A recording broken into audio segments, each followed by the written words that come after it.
커리 카페를 운영하는 35살 여자입니다. 우연히 좋은 기회로 카페가 소문이나 잘 된 탓에 서울과 김포에 각각 2호점, 3호점을 냈어요. 남편은 대기업 마케팅팀 5년차 사원으로 근무하고 있는데요. 올 연말까지만 근무하고 저와 같이 카페 사업을 하기 위해 퇴사 예정입니다. 원래는 저 혼자 운영을 했는데요. 규모가 커지고 육아를 병행하며 하려다 보니 혼자는 버거워서 시아버님과 남편이 도와주기로 했거든요. 오래간만에 비가 와서 그런지 손님도 별로 없고 한산하네요. 카페에 앉아 음악을 들으며 비 오는 거리를 바라보고 있는데 참 많은 생각이 납니다. 지금은 왕래하지 않지만 한때는 가족이었던 저희 시누이와 시어머니 이야기를 좀 해볼까 해요. 제가 들려드릴 이야기는 막장 드라마에서 나올 법한 그런 이야기인데요. 지금은 건강하게 잘 자라 어린이집을 다니고 있지만 신우와 시어머니로 인한 스트레스로 당시 뱃속에 있던 우리 지아가 잘못될 뻔했던 사건이 있었거든요. 그 이후로 시댁과 연을 끊고 지낸 거고요. 하마터면 소중한 아이를 잃을 뻔했던 사연 들어보시겠어요? 그럼 지금부터 사연 시작하겠습니다. 저는 동갑내기 남편과 3살 된 딸아이와 함께 살고 있어요. 시아버지는 2년 전에 시어머니와 이혼하시고 저희와 함께 살고 계시죠. 부전자전이라는 말이 있죠. 시아버지나 남편이나 본래 선하고 착한 성격입니다. 왜 있잖아요. 남한테 싫은 소리 못하고 부탁도 쉽게 거절 못하는 타입의 사람들이요. 근데 화나면 뒤도 안 돌아볼 정도로 정말 무서운 사람들. 바로 저희 시아버지와 남편이에요. 그렇게 세상 착하던 시아버지, 남편이 학을 떼며 인연을 끄는 사람들이 있어요. 저는 연애할 때도 그렇고 남편의 성격 탓에 시댁과 갈등이 아예 없진 않겠구나 하며 어느 정도 각오를 했던 상태였거든요. 생각을 하고 사는지 의문인 시누이와 그 시누를 그저 오냐오냐 하는 시어머니. 제가 들려드리고자 하는 이야기의 주인공도 바로 그 아나무인의 극치인 시누이와 시어머니 이야기입니다. 시누이와 남편은 10살 차이가 납니다. 시누이가 늦둥이라 시부모님이 불면 꺼질까 날아갈까 하며 금지옥엽으로 키우셨어요. 그래서 남편은 어려서부터 시누이에게 많은 것을 양보하며 살았다고 합니다. 원래 남편은 의사가 꿈이어서 의대를 진학하고 싶어 했는데요. 어린 동생을 양육해야 하는 상황에 학비가 많이 들어가는 의대를 포기할 수밖에 없었죠. 시아버지가 동네 슈퍼마켓을 운영하셨는데 여유 있는 편은 아니었거든요. 남편은 정말 고민을 많이 했다고 했어요. 그래서 나이든 부모님이 더 고생하는 것보다는 자신이 장학금을 받으며 대학을 다니는 게 조금이라도 부담을 덜어드리고 동생을 위해 다른 길을 선택하는 게 맞는다고 생각했대요. 결국 남편은 전혀 자신의 꿈과는 거리가 먼 컴퓨터 공학과로 진학했고요. 그렇게 착한 성정을 가진 남편과는 반대로 저는 할 말은 하고 절대 지고 못 사는 성격이에요. 좋게 말하면 털털하고 리더십이 강한 성격이지만 어른들이 보기엔 그저 드센 여자일 뿐이었죠. 그러다 남편을 만나고 결혼을 하고 아이가 생기면서 성격이 많이 누그러지긴 했어요. 간혹 제가 화를 참지 못하고 욱하려고 하면 남편이 옆에서 저를 잘 타일러 진정을 시켜줍니다.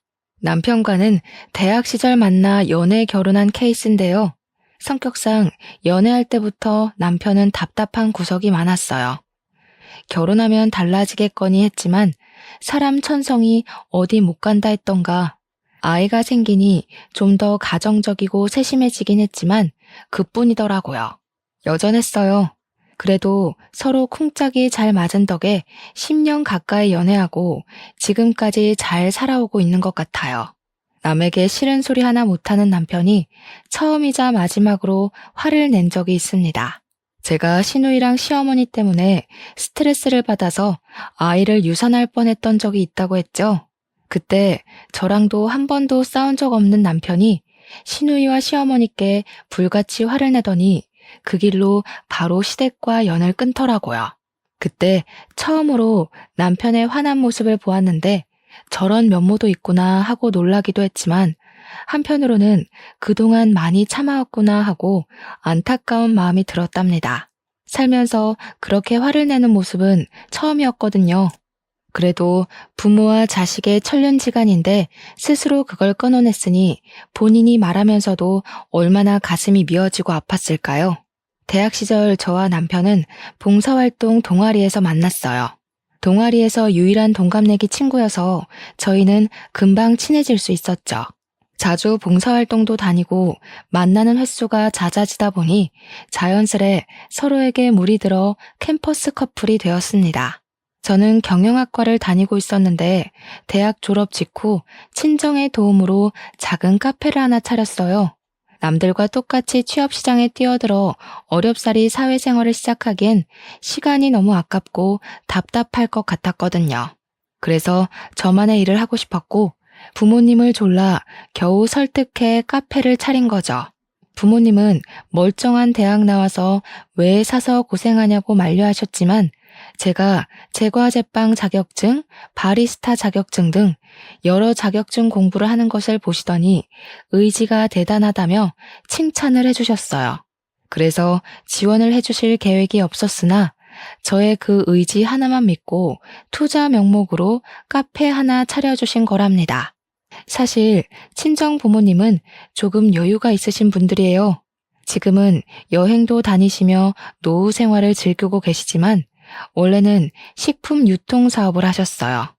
아버지가 부동산 투자에 관심이 많으셔서 어렵사리 모은 돈으로 빌라와 건물을 사두신 게 있는데 그 지역이 재개발이 되면서 의도치 않게 돈방석에 앉게 됐거든요. 일을 하지 않아도 적당히 먹고 살 능력도 되실 뿐더러 최근에는 건물을 하나 더 매입하셨고 그 건물에서 나오는 월세로 행복한 노후를 즐기고 계십니다.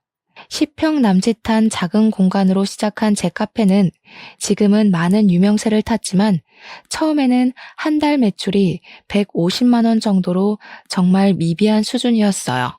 이 상태로라면 과연 몇 개월이나 버틸 수 있을까 했던 시절이었죠. 제대로 준비를 한 상태에서 차린 게 아니어서 그런지 홍보도 제대로 안 됐고요. 밤낮 바뀌어가며 잠까지 포기하고 메뉴 개발에 총력을 기울였어요. 카페 인테리어를 요즘 젊은 사람들 트렌드에 맞춰 심플하게 바꾼 것도 한몫했었죠. 조금씩 빛을 발하기 시작한 건 남편과 결혼을 한 이후부터였어요. 29살이 되던 해 가을날 오랜 연애의 마침표를 찍고 남편과 저는 결혼을 했어요. 저와 남편만 좋으면 그만이다 생각했는데 의외로 많은 어려움이 있더라고요. 결혼을 하는데 파혼 이야기까지 나오며 많은 우여곡절을 겪었거든요. 원인은 바로 시누이와 시어머니 때문이었습니다. 파혼 생각할 정도로 분위기가 정말 좋지 않았어요. 결국 남편에게 중간 역할을 제대로 하겠다는 맹세를 받고 결혼을 했습니다. 신우는 남편과 10살 차이가 나는 늦둥이였어요. 결혼할 당시 19살이었고 정상적이라면 고등학교에 다닐 나이였지만 신우는 학교를 다니지 않았습니다. 어렸을 적부터 오냐오냐 하며 자란 탓에 하도 사고를 많이 쳐 정학을 밥 먹듯이 하다 결국 자퇴를 했거든요. 흔히 말하는 일진무리에 속해 있던 신우는 시도 때도 없이 싸움을 하기도 했고 미성년자 신분으로 술집에 가다 걸리기까지 하는 둥 사고를 쳐대는 신우 때문에 시부모님은 학교로 출근을 하다시피 하셨어요. 그래도 중졸은 면해야 한다며 어르고 달래서 검정고시를 치렀고 3번 만에 고졸 학위를 취득했어요. 그것도 시어머니가 닥달을 해대는 통에 겨우 공부했다더라고요. 지금 생각해보면 신우이는 심성도 머리도 나빴던 것 같네요. 살면서 신우처럼 제멋대로 생각하고 무식하게 행동하는 사람도 처음 봤거든요. 그러다 웬일인지 신우는 1년 정도 시간을 들여 간호조무사 자격증을 취득하더라고요. 집에서 10분 정도 거리에 있는 작은 병원에서 시간제로 일을 시작했고요. 그때만 해도 남편과 저는 신우가 이제야 정신 좀 차리려나 보다 하고 생각했답니다. 시어머니는 그런 시누이를 우리 집안에도 드디어 사자가 생겼다며 기뻐 날뛰셨고요. 사자는 맞지만 저희가 아는 그 사자가 아니잖아요. 그 모습을 보고 조금은 어이가 없었지만 그러려니 했죠. 어쨌든 그 시기와 맞물려 남편과 결혼 이야기가 나와 양가 집안에 인사를 드리기로 했어요. 2주 정도의 시간이 흐르고 예비 시댁에 인사를 드리러 간 날 진수성찬이 차려져 있는 거예요. 그래서 저는 당연히 며느리 될 사람 온다고 너무 환대해 주시는 거 아닌가 생각했죠.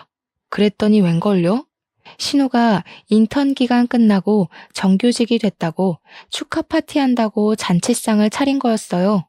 제대로 김칫국을 한 사발 들이켰던 저는 민망해서 어쩔 줄 몰랐어요. 그런 저의 모습을 보신 예비 시부가 신경이 쓰이셨는지 제가 인사를 하러 오는 자리기도 해서 겸사겸사 준비했다고 하셨죠. 그런데 말입니다.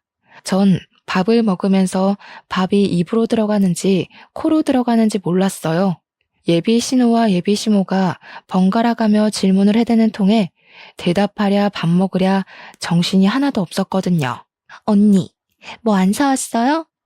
나 정직원 된 기념으로 선물 사온 거 없냐고요. 세상에, 오빠, 여자친구 센스가 없어도 너무 없다. 우리 엄마 센스 없는 여자 싫어하는데 점수가 벌써 깎였네? 언니, 이럴 때 점수 좀 따는 거예요. 예, 너는 우리 윤우랑 결혼할 생각이면 미리미리 준비를 했어야지. 카페 운영한다고 했나? 그거 뭐 얼마나 되니? 벌써부터 소원해지면 안 되는 거야. 우리 윤지 봐라. 남들 하기도 어렵다는 그 간호사잖니? 네, 어머니. 미리 챙겨드리지 못해서 죄송해요. 작은 카페긴 해도 혼자 하려니 정신이 없었어요. 다음부턴 잘 챙길게요. 윤지 씨, 축하해요. 예, 윤지 씨가 뭐니?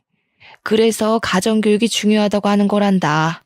아무리 나이가 어려도 그러면 안 되는 거란다. 알겠니? 가만. 너 피부 관리하기는 하니? 결혼 앞두고 신경 쓸 게 아니라 평소에 잘 가꿔둬야 하는 거야. 역시 내 딸이 세상에서 제일 예뻐. 어떻게 처음 인사 오는 자리인데 면전에 대고 대놓고 저런 말을 하나요?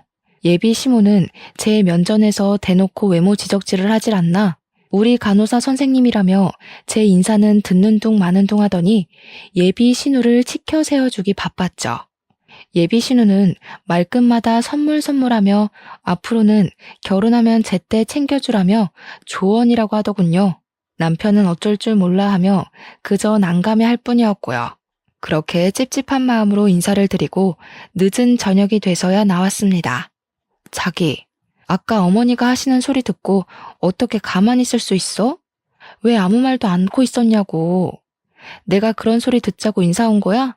너무한 거 아니야? 난 상 차려준 거 보고 괜히 나 때문에 신경 쓰신 거 아닌가 걱정까지 했어. 근데 뭐? 선물? 피부 관리? 내가 진짜 어이가 없어서. 아무리 그래도 이건 경우가 아니지. 하은아, 미안해. 우리 엄마가 원래 동생이라면 사족을 못 쓰셔. 나이 차이가 많이 나다 보니 오냐오냐 하시는 게 좀 있으셔. 내가 나서주지 못해서 미안해. 다음부턴 그런 일 없게 할게. 한 번만 용서해주라, 응? 그래, 잘난 아들이 며느리 될 사람 데려온다니 눈에 안 차실 수도 있겠지. 그래도 어떻게 면전에 대고 그렇게 말씀하실 수 있는 거지? 사람을 얕봐도 유분수지. 앞으로 어머니가 나한테 한 번만 더 이러면 나 가만히 안 있을 거야. 알겠어? 알겠어, 미안해. 우리 엄마가 너한테 함부로 하는 일 절대 없게 할게.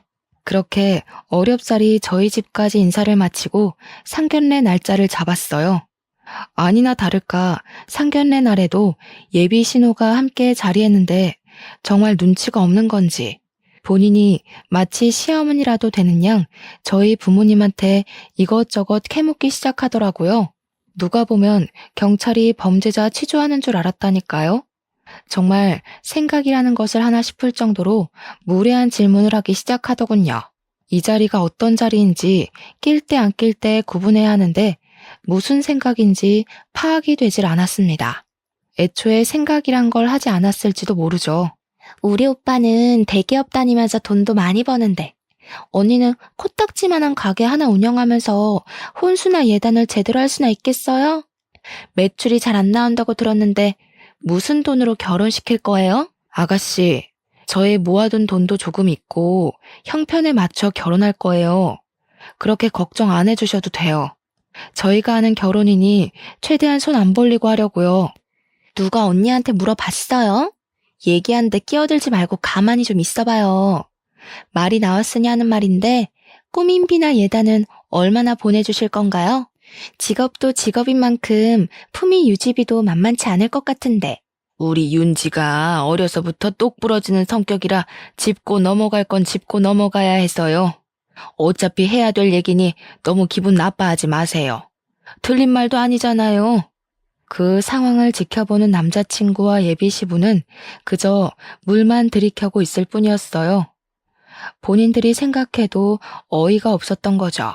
좋은 날을 앞두고 마련된 중요한 자리인 만큼 친정 부모님은 무례한 예비 신우와 예비 시모의 모습을 보고도 애써 화를 참으셨어요. 제가 성격을 아빠 닮았는데 아빠가 욱하려고 하시더니 주먹을 꽉 쥐고 참으시는 걸 봤거든요.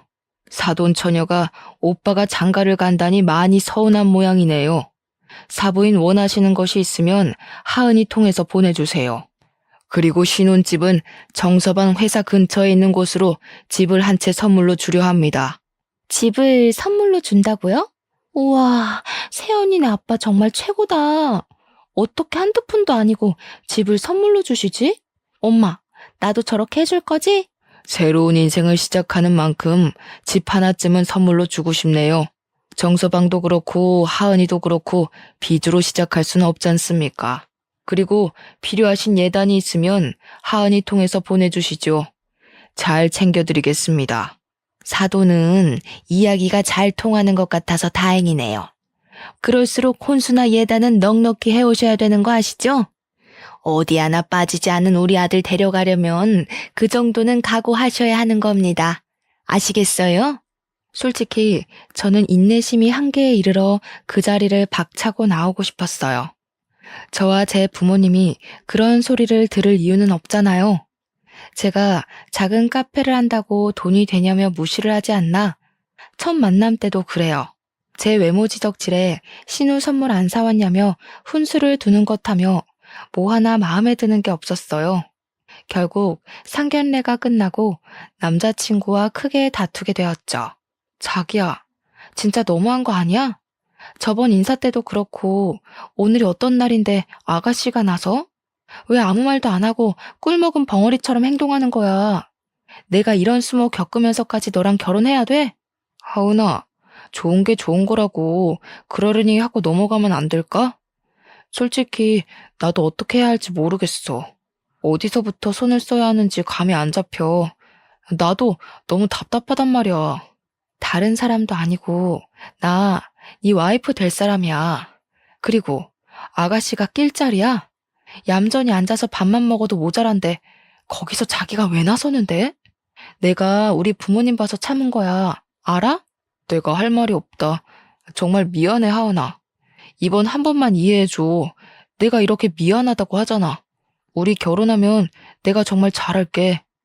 상견례가 끝나고 난 뒤에도 예비 시모 신우는 예단에는 이런 게 포함되어야 한다며 틈만 나면 전화해 잔소리를 해댔습니다. 언니가 잘 모르는 것 같아 이야기해 주는 거예요. 우리 집에 놓을 안마기, 세탁기, 건조기, 그리고 우리 엄마랑 내 명품백 하나씩. 우리 아빠는 골프 좀 쳐야 하니까 골프채도 있어야겠고 내가 정리해서 톡으로 보낼 테니까 한번 봐요. 시댁이 뭔 갑부도 아니면서 굳이 바꾸지 않아도 될 시댁 살림살이까지 저한테 요구하더라고요. 총 8천만 원이 넘는 혼수 리스트였죠.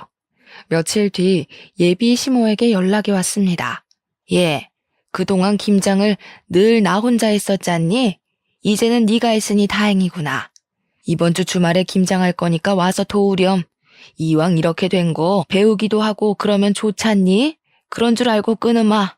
주말에도 카페 영업을 했었어야 했지만 결혼 전이고 잘 보여야겠다는 생각에 임시 휴무 간판을 내걸고 토요일 아침 일찍 예비시댁에 갔죠. 시장에 가서 김장거리를 잔뜩 사와서는 하루 종일 절이고 버무리고 무려 300포기라는 바람에 늦은 밤이 되어서야 김장을 겨우 마무리했고 밥도 못 먹고 일한 탓에 신경이 매우 예민해져 있었어요. 남자친구 말대로 좋은 게 좋은 거라고 제 성질까지 죽여가며 어차피 결혼하면 제가 해야 할 거다 생각하고 그저 묵묵히 열심히 했어요. 예비 신우는 같이 했냐고요? 아니요. 김장이 끝날 때까지 손 하나 까딱하지 않고 있다가 저녁 무렵 늦음하기 밖에 나가 친구들을 만나 술을 잔뜩 마시고 취해서 들어오던걸요. 김장은 앞으로 매년 이렇게 300포기씩 할 거야. 많이 배웠겠지? 늦었으니 이제 가봐도 좋다. 나도 좀 쉬어야겠어. 고생했다는 말 한마디도 없이 피곤해서 쉬어야겠다는 예비 시모의 모습을 보고 정말 기가 찼습니다. 하루 종일 입으로 떠들어대는 탓에 피곤할 만도 하겠죠. 저한테 이래라 저래라 여기로 옮겨라 양념 더 넣어라. 제가 무슨 노예인 줄 알았네요. 어이가 없었고 힘든 게 가라앉아 정신이 조금씩 들 무렵 하루 종일 꺼놓았던 휴대폰을 다시 켰죠. 오늘 김장하는 날인 거 알았어 몰랐어? 왜 안 왔니? 어? 무슨 김장? 김장한다는 소리 못 들었는데 우리 김치 맨날 주문해서 먹었는데 이번에는 웬일로 김장을 하셨지? 그럼 지금 이 시간에 끝난 거야? 안 피곤해? 데리러 갈까? 진짜 너무하네. 결혼 전인데도 이렇게 부려먹고 인색하게 굴고 너희 집은 나를 도대체 어떻게 생각하는 거니? 내가 너희 집 종살이 하려고 결혼하냐? 오늘 고생 많았어. 내가 알았으면 같이 가서 도와줬을 건데. 다 필요 없어. 이건 정말 아닌 것 같아. 우리 이 결혼 진지하게 다시 생각해보자. 결혼 전인데도 이러는데 결혼해서는 아주 더 하겠네. 당분간 서로 생각할 시간을 좀 갖자. 저는 남자친구에게 도저히 이건 아닌 것 같다며 따져 물었어요. 결혼 전인데도 이렇게 들들 볶아대는데 결혼하고 나면 더하면 더했지 저는 파혼까지 염두에 두고 있었기에 과연 이 결혼을 하는 게 맞는지 진지하게 고민했어요. 정말 한 달 정도 되는 시간 동안 잠도 제대로 못 자며 친정 부모님께 내색도 못하고 끙끙댔죠. 그래도 어른들이 살아온 세월은 무시 못하나 봅니다. 이상한 분위기를 느낀 친정 부모님은 결혼이 집안끼리 만나는 일륜지 대사지만 결국 본인들이 좋아야 하는 거라며 남편과 이야기를 잘해보라고 다독여 주셨어요. 제 결정이 어떠하든 따라주시겠다며 말이죠. 한 달 정도의 시간이 흐르고 오랜만에 남자친구와 어렵사리 화해했습니다. 우리 결혼하고 나서도 계속 이런 식의 아나무인이면 바로 이혼이야. 중간 역할을 제대로 해야지. 내가 종살이 하려고 자기랑 결혼하는 게 아니잖아. 반대로 우리 집에서 자기한테 그렇게 막대하면 기분 좋아? 정말 미안해. 내가 뭐라고 할 말이 없다. 결혼하면 나도 한 가장이니까 중간 역할 잘할게. 동생이나 우리 엄마가 너 괴롭히는 일 없을 거야. 내가 아주 단속해놓을게. 그렇게 우여곡절을 겪고 결혼에 골인했어요. 남편이 저와 파혼할 뻔한 것이 충격이었는지 오피스텔과 시댁을 오가며 신우와 시어머니께 한참을 이야기하더라고요. 그랬더니 둘이서 저를 괴롭히는 일도 신우가 나대는 일도 현저히 줄었어요. 저는 약간의 안심을 했고 그렇게 1년 정도 신혼을 즐기다 아이가 생겼습니다. 아이가 생긴 뒤 행복한 미래를 생각하니 매일이 설레더군요. 그러나 평화롭게 지내던 것도 잠시 시어머니가 카페로 찾아오셨어요. 그동안 제 카페는요, 150만 원 언저리던 매출도 2배 정도 늘었고요. 단골 손님도 제법 늘어나 장사가 잘 풀리고 있던 시점이었어요. 무언가 할 말이 있어 여기까지 찾아온 게 눈에 보이더군요. 어머니, 카페까진 어쩐 일이세요? 일단 여기 차 한 잔 드세요. 저한테 하실 말씀 있으신 것 같은데 편하게 말씀해 주세요. 네가 그래도 눈치는 좀 있나 보구나. 사실은 말이다. 윤지가 몇 개월 전에 만난 남자친구가 있는데 그 사람이 의사란 말이다. 윤지가 결혼을 하고 싶어 하는데 너도 알다시피 우리가 여유 있는 집은 아니잖니. 아가씨가 결혼하는데 무슨 문제라도 있어요? 마음 맞는 사람들끼리 알아서 해야 할 문제인데 어머니가 왜 근심이 많으세요? 얘 말하는 것 좀 봐. 다른 것도 아니고 의사 집안이라잖니. 결혼한다 하면 예단이며 혼수며 한두 푼이 아닐 텐데 우리 집 형편에 그 집 맞춰주려면 등골이 휜다 휘어. 그래서 말이다. 너희 살고 있는 신혼집 좀 팔아서 결혼 자금으로 보태자꾸나. 네? 무슨 말씀이세요? 아가씨가 결혼하는데 왜 저희 신혼집까지 팔아야 하는데요? 이 집이요, 저희 아버지가 해주신 결혼 선물이에요. 그런데 이 집을 마음대로 파니마니 하시는 거세요? 내가 알아보니 시세가 8억 정도는 하더구나. 집 팔아서 결혼 자금 혼수나 예단도 해야 하고, 그리고 명색이 장모인데 사위 될 사람 차 한 대 정도는 뽑아줘야 하지 않겠니? 우리한테 줄 용돈 한 번에 준다 생각하고 그렇게 하자. 어머니, 왜 이렇게 제멋대로세요? 제가 언제 집 판다고 했어요? 아가씨가 결혼하는데 물론 결혼 자금 보태드릴 순 있죠. 하지만 집까지 팔고 저희가 희생해가면서 그렇게 할 이유는 없는 것 같은데요. 얘 말하는 꼬락서니 좀 봐라. 너 어디서 배워먹은 짓이야? 네 애미애비가 그렇게 가르치던? 시어머니가 이렇게 하자 하면 너는 그냥 네 하면 되는 거야. 어디서 따박따박 말대꾸야? 제가 조목조목 따지고 들자 시어머니는 표정이 확 변하더니 막말을 내뱉더라고요. 알고 보니 신우이의 남자친구는 대대로 의사를 배출한 사자 집안이었어요. 신우가 간호조무사 됐다고 사자거릴 땐 언제고 왜 이제 와서 저러는지 이해가 되질 않았어요. 간호조무사를 차별하는 건 아니지만 솔직히 엄연히 간호사와 조무사는 페이 자체가 다르잖아요? 근데 신우는 자신이 마치 진짜 간호사라도 되는 것 마냥 간호조무사인 사실을 숨기고 진짜 간호사인 척을 한 거였어요. 있어 보이는 집이라며 제 딴에는 저한테 예단으로 받은 명품으로 치장하고 다녔는데 서로 맞춰서 살아야 한다는 개소리를 했던 거예요. 당연히 그 의사 남자친구 측에서 예단을 요구했는데 감당할 수준이 아니었던 거죠. 솔직히 이거 사기 결혼 아닌가요? 직업도 속이고 집안도 속이고 시어머니 말대로 돈은 보태준다 치자고요. 결국 저도 똑같은 사람 되는 거 아니냔 말입니다.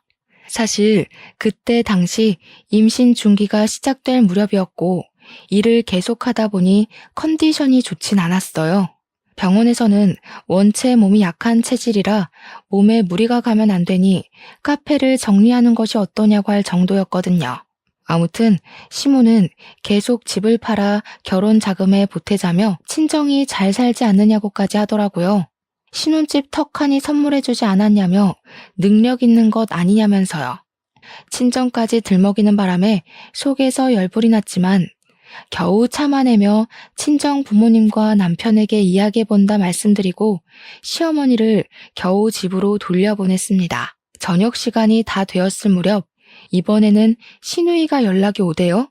언니, 난데요. 엄마한테 다 들었어요. 제가 결혼한다는데 그깟 돈도 못 보태요? 자신이 결혼 못해서 인생 망하면 다 언니 책임이에요. 알겠어요? 아가씨, 뭔가 잘못 알아도 한참 잘못 알고 있는 것 같아서 한마디 할게요.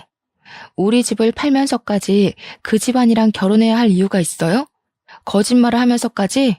당당하게 아가씨를 있는 그대로 오픈해야지. 뭐가 두려워서 거짓말을 하는데요. 내가 거짓말을 하던 안 하던 그건 내가 알아서 할 일이고. 아무튼 집 팔아서 내 결혼 자금 좀 보태줘요.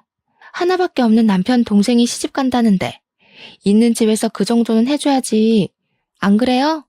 그런 줄 알고 있을게요. 내가 말했죠. 왜 우리 집을 팔아야 하느냐고요. 내 말 무슨 뜻인지 몰라요? 이 집 팔 일 없고 팔지도 않을 거지만 아가씨, 결혼은 아가씨가 알아서 해야 하는 거예요. 형편에 맞춰야지 욕심내지 말아요. 끊어요. 그 시어머니의 그 시누이. 둘이 연달아 말도 안 되는 말로 괴롭히는 통에 제가 스트레스를 많이 받았나 봅니다. 전화를 끊고 갑자기 배가 뭉치며 묵직한 통증을 느꼈고 저는 그 자리에 주저앉아 정신을 잃고 말았어요. 눈을 떠보니 저는 병원 응급실에 누워있더라고요. 알고 보니 카페에 있던 직원이 쓰러진 저를 보고 구급차를 불러 병원으로 온 거였어요. 병원에서는 제 휴대폰으로 남편에게 연락을 한 뒤였고 연락을 받고 달려온 시어머니는 옆에서 똥 씹은 표정으로 절 노려보고 있었어요. 남편은 일하던 도중에 저에게 달려왔고 시어머니에게 저한테 가보라고 부탁을 했던 것 같더라고요. 시어머니 표정은 내가 왜 여기에 있어야 되냐, 귀찮아 죽겠네, 딱 이런 느낌이었습니다. 저는 스트레스 및 과로로 인한 쇼크가 일시적으로 온 거였고 하마터면 아기가 위험할 뻔했다는 의사의 말에 남편은 얼굴이 굳더라고요. 무슨 일이냐 물으니 시어머니는 당연히 아무 말도 안 하고 계시고 우물쭈물하던 카페 직원이 자신이 본 것을 그대로 이야기해 주더라고요. 사실 저분이 카페로 찾아오셔서는 사장님이랑 말씀을 나누시는데 돈 이야기를 하시는 것 같더라고요. 가시고 나서 얼마 안 있다 전화를 받으셨는데 통화가 끝나고 한숨을 깊게 내쉬시더니 그대로 쓰러지시더라고요.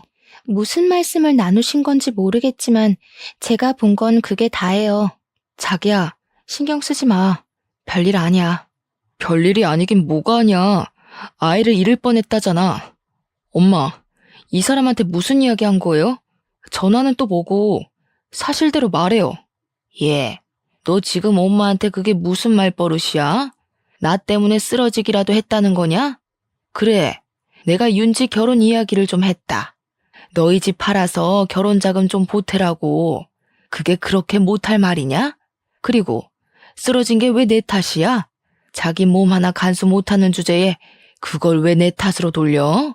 남편은 제발 조용히 좀 하라며 소리치는 시어머니를 병원 밖으로 내쫓았어요. 병원 밖으로 끌려나가다시피 하면서도 저에게 삿대질을 하며 몸 관리나 잘하라고 소리치더군요.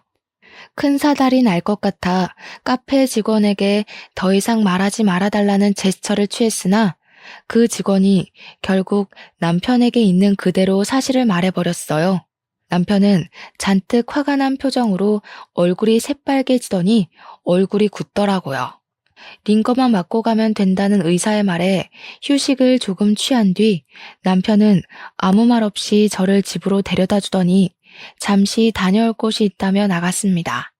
그렇게 한두 시간이 흘러 곤히 자고 있는데 시누이에게 전화가 오는 겁니다. 받을 기력도 없었지만 무슨 말을 또 하려나 하고 받았죠. 글쎄 전화를 받았더니 싸우는 소리와 함께 온갖 욕설이 난무하는 거 아니겠어요? 어라? 자고 있었나 봐요? 그걸 그렇게 다 고자질하니까 좋아요? 새언니 처음부터 마음에 안 들었어. 지금 오빠 난리치고 있는데 너는 상황에서 자냐? 내가 의사랑 결혼하는 게 그렇게 안 이꼬아요?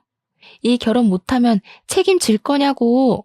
알고 보니 남편이 시댁으로 가 그동안 쌓인 울분을 다 터뜨리고 있던 거였습니다.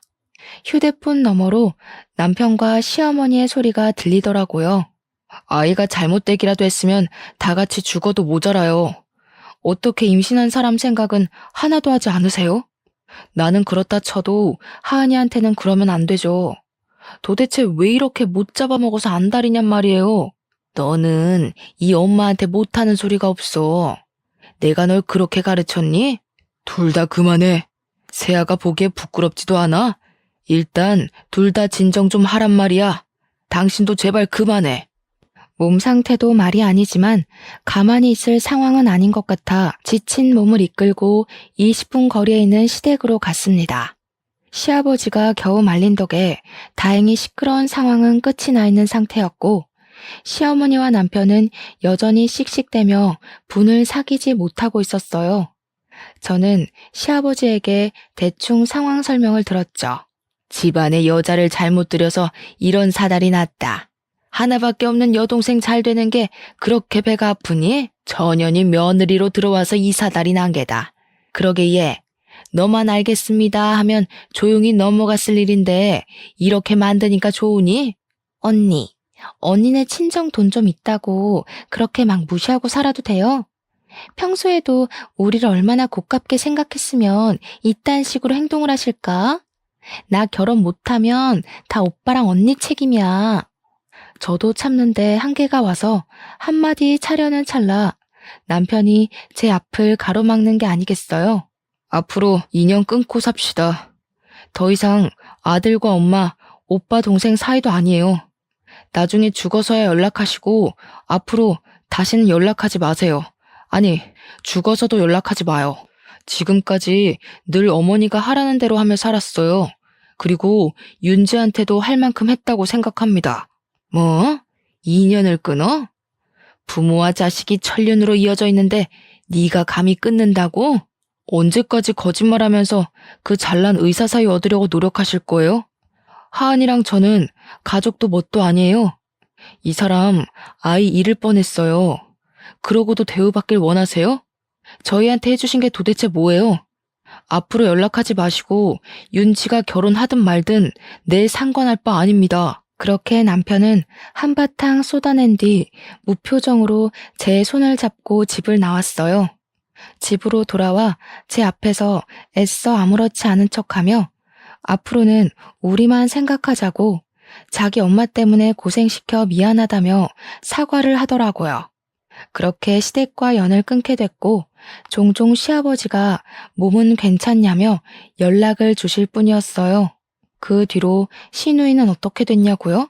결국 시누이는 남자친구에게 직업을 속인 것이 들통이 났고 파혼을 당했어요.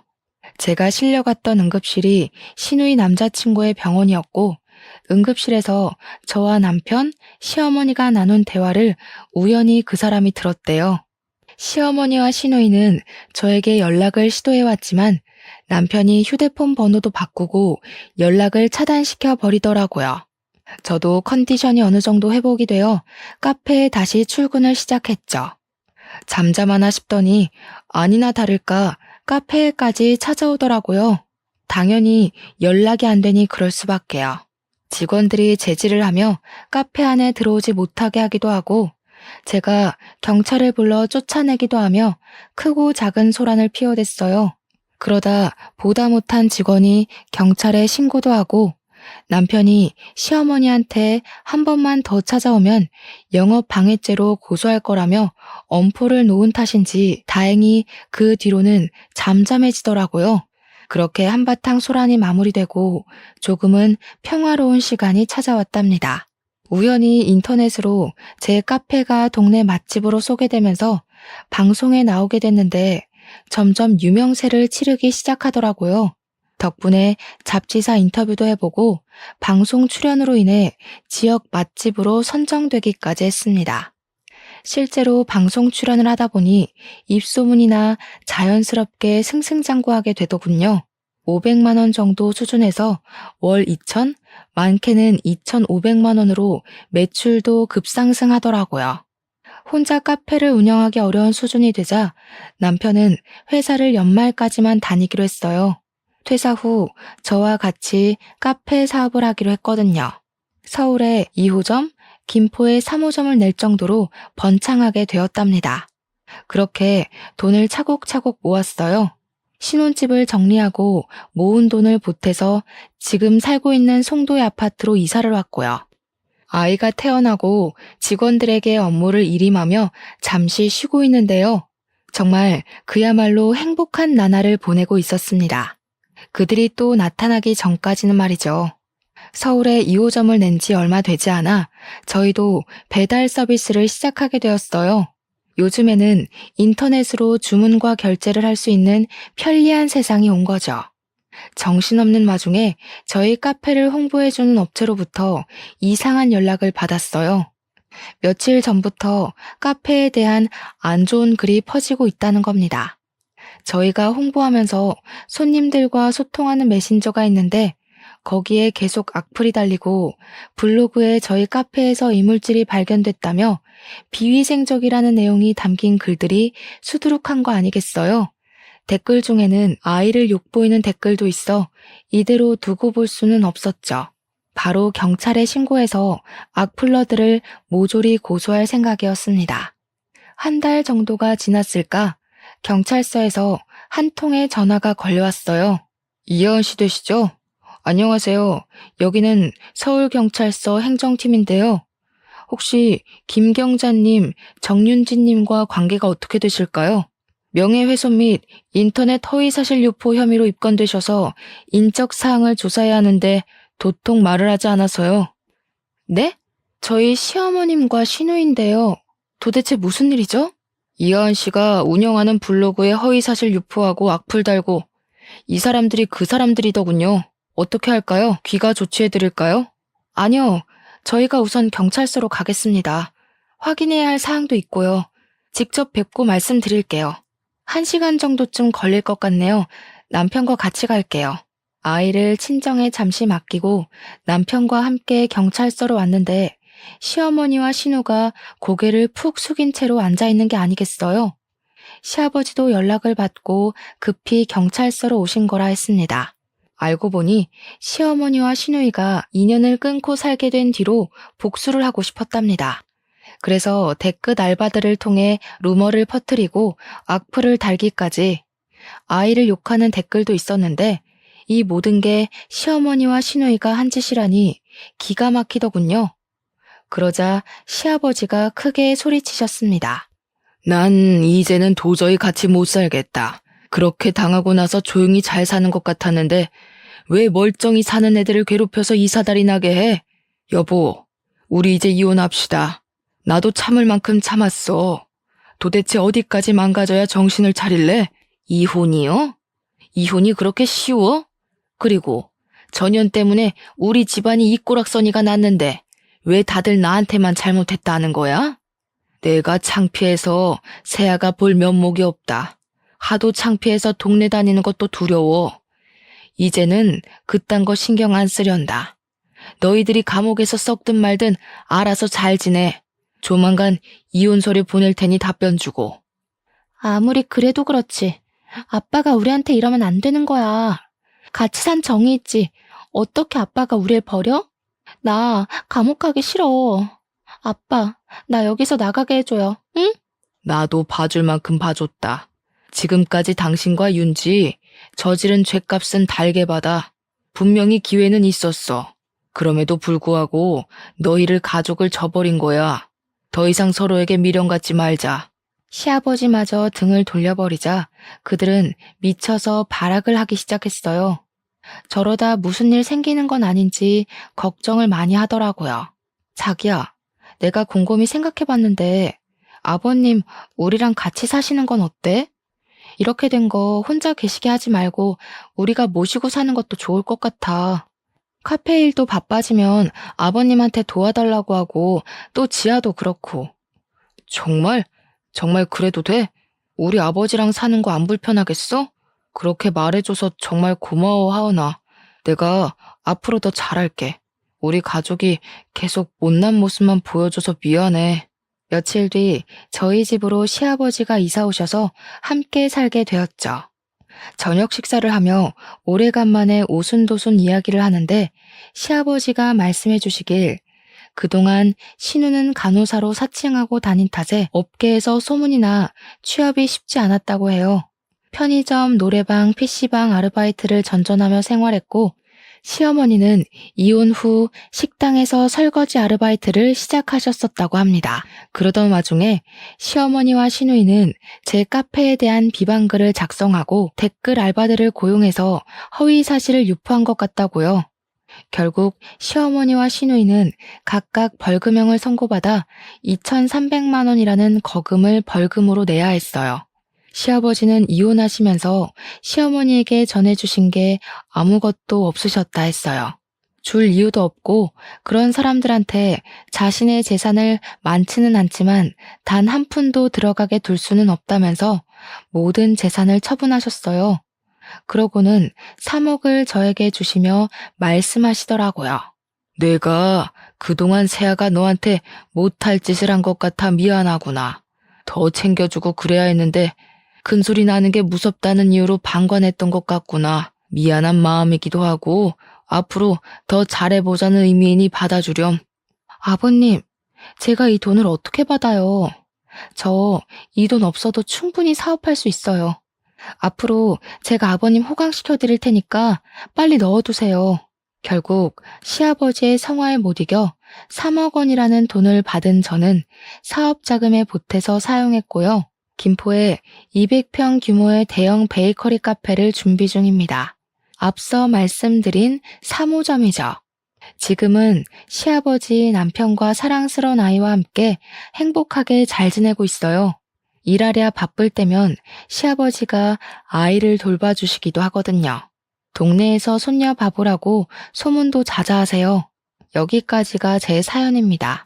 어떠셨나요? 솔직히 시누이와 시어머니만 아니었으면 정말 완벽한 가정을 이루어 살 수 있었을 거예요. 저한테 이런 일이 일어날 줄은 꿈에도 몰랐지만 인생 공부했다고 생각할래요. 혹여나 여러분도 저와 비슷한 일을 겪고 계시면 저처럼 참지 마시고 할 말 모조리 다 하세요. 그게 뒤탈 없고 깔끔하거든요. 저의 긴 사연 읽어주셔서 감사합니다. 언제 한번 저희 카페에 놀러 오세요.